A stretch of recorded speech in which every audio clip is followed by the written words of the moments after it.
Assalamualaikum warahmatullahi wabarakatuh. Jumpa lagi kita dalam channel saya, masih yang sama juga, iaitu hari Khamis 19 hari bulan Disember 2024 Masehi bersama dengan 17 Jamadil Akhir 1446 Hijriah. Sekarang ni pukul 6.08 petang. Seperti biasa, video daily report kita untuk hari ini. Okey, hari ni pagi tadi saya bangun pada pukul berapa dia tu? Bangun pada pukul tak ingat. Bangun tak tidur semalam, tak tidur.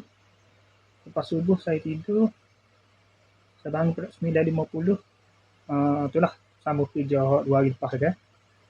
Kerja ni kayu kan. Lepas tu saya ada review tadi kan, ada pukul 12 hari. Pukul 12 hari tak? Ada pukul 12 hari kan, saya ada review 12. 12 berapa? Ada 12.20 hari saya ada review kan pasal tempat kerja ada orang ada kayu. Ada review tadi tapi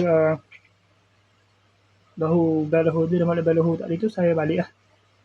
Balik tu mandi semai lahu, makan nasi apa semua, relax, tunggu semai asar. Masa asar masa dah 5.40, lepas tu 5.40 semai asar, 5.50 tu terus pergi 4.40 kat ni.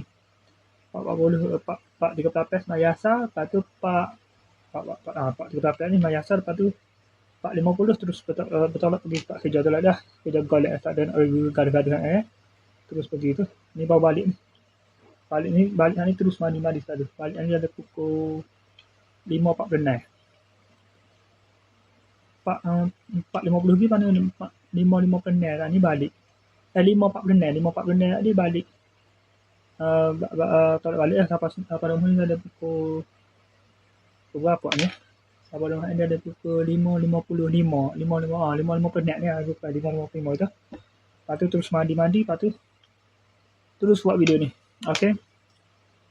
Sekadar itu saja untuk sesi video daily report kita untuk hari ini. Assalamualaikum. Jumpa lagi. Bye.